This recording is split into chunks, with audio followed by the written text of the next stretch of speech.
For those of you maybe watching on the internet who don't already know, Julian Assange is the founder of WikiLeaks, an organization that publishes news leaks provided by anonymous sources, including evidence of war crimes by various governments, especially the US in Iraq and Afghanistan. He was hailed a hero for revealing government corruption, as well as crimes committed by banks and much more.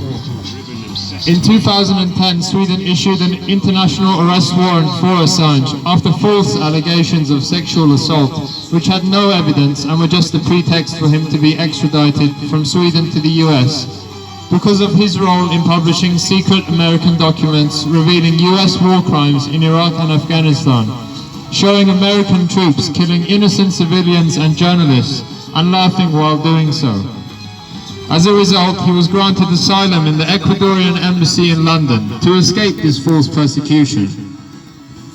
Earlier this April, in violation of international law, he was dragged out of the Ecuadorian embassy, where he had been seeking asylum for the past 7 years, and is now being held indefinitely in that hellhole in front of us, in solitary confinement, awaiting an extradition hearing to the US, where he faces 175 years in prison and more torture. The American government is one of the best in the field of torture. In short, he has revealed the crimes of governments and how they are criminal organizations that serve the interests of the bankers, or banksters as I like to say, and other elites. And they really would like to make an example out of him, to send us the message that if anyone else tries to do real journalism and reveal our crimes, as WikiLeaks has done with a 100% accuracy record, we will punish you. This is an outrage. A man who has exposed government war crimes and corruption at the highest levels is being imprisoned for revealing these crimes instead of being praised for doing so. Julian has been nominated 7 times for the Nobel Peace Prize and won numerous awards for journalism. The UN Rapporteur on Torture has declared that his treatment is inhumane, and Amnesty International has stated that he should be free. He spends 23 out of 24 hours in a cell with no access to books, a computer, to papers, no ability to prepare his own case against what might be an extradition leading to a 175-year prison sentence. He is the UK's #1 political prisoner. It's time that people, especially journalists, woke up to the fact that if Julian Assange goes down, it will be the end of free speech and investigative journalism. Why don't we drag Tony Blair out of one of his multi-million-pound homes and imprison him for lying about weapons of mass destruction and killing 1.5 million people in Iraq? A war crimes trial is too good for him. Life imprisonment is too good for him. He must hang 1.5 million times over would be good. George W. Bush still hasn't been convicted for his war crimes. Nobel Peace Prize winning President Obama, who didn't have a single day of peace in his entire presidency, when will he be convicted for his war crimes? We must at least have the right to know what crimes they commit with the money they steal from us. Is it not our right to know what crimes governments, elites and bankers commit?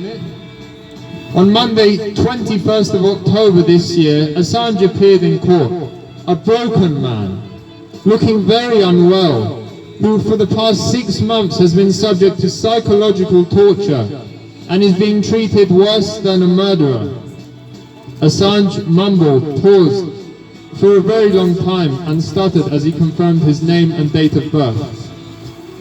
Assange's lawyer Mark Summers requested that Judge Barreto grant a 3-month delay to the extradition hearing scheduled for February 25th.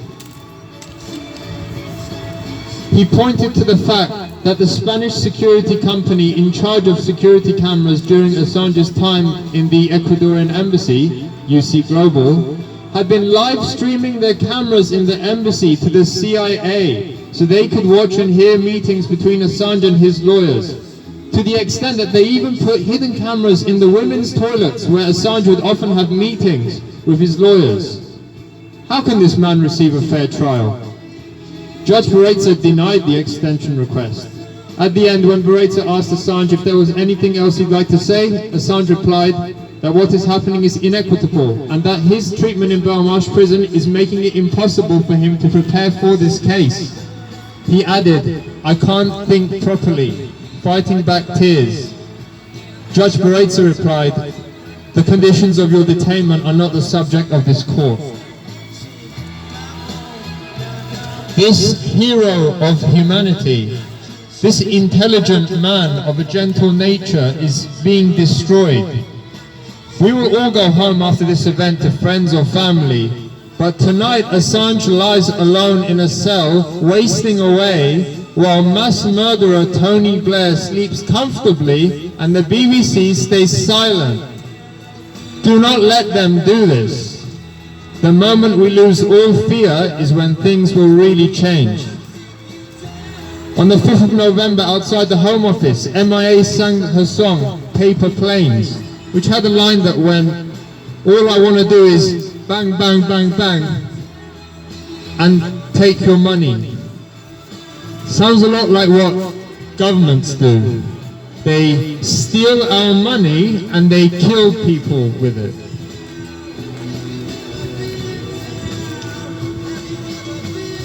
However, on a deeper level, why is Julian Assange in that prison today?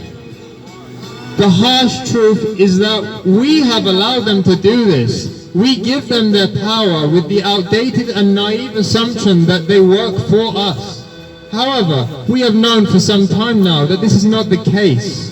Governments do not work for the people. They are controlled by those at the top, especially those who control the money, i.e. the banksters, as WikiLeaks has revealed. In the words of Nathan Mayer Rothschild, "Permit me to issue and control the money of a nation."